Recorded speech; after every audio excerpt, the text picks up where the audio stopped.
నాకు చెప్పకుండా తీలేరు వాళ్ళు ఎవరును. ఇవన్నీ చేసిన లాస్ట్కి జాయింట్ కలెక్టర్ గారి దగ్గరికి అయినా సరే వెళ్ళినా సరే ఆవిడ కుదరదు. ఎందుకంటే ఇది రూల్ ప్రకారం ఏది ఉందో అదే జరుగుతుంది అంతే. 3 రోజులు దాటితే అసలు ఈడు మేడం 3 రోజులే గింజ ఇంక మేము ఇంటికి తెచ్చుకోలేదు మేడం.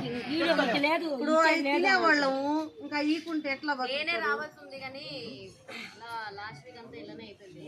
మేము అవి తినేవాళ్ళం మేడం. ఒక రోజు దాటితే చక్కెరకి పోతే బియ్యం పోతే ఏమి పోతే మీరే చూడండి మేడం. ఎవరినైనా వ్యక్తిని పెట్టండి మేడం. ఆయన వయసు కూడా ఇప్పుడు 72-75 దాకా ఉంది. ఎవరో మన యూత్కో వాళ్ళకి ఎవరో గీయాలి మేడం. ఆయన లేకుండా మీరు ఎవరు ఒకరిని కంటిన్యూ చేయండి మేడం. ఇచ్చారంట, ఎంఆర్ఓ గారికి ఇచ్చారంట. ఎవరికారు ఇచ్చారో కూడా తెలియదు యాక్చువల్గా. సార్ దాన్నే కంటిన్యూ చేయమని చెప్పాం.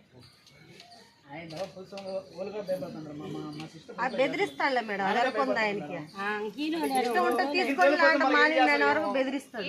కార్డులు ఎలా చేస్తారు? కార్డులు ఎప్పుడు తీయాలి? వీళ్ళు గవర్నమెంట్ ఉద్యోగం ఉన్నా, లేకపోతే 4 చక్రాల వాహనం కొనుక్కున్నా, లేకపోతే ఇంట్లో ఏసీలు ఫ్యాన్లు అని ఆ పరంగా కార్డు చేస్తారు. కానీ సిగ్నల్ లేదు, రేపు రమ్మంటాడు. రేపు ఈ రోజు అదొరకు ఖచ్చితంగా చెప్పేస్తాడు.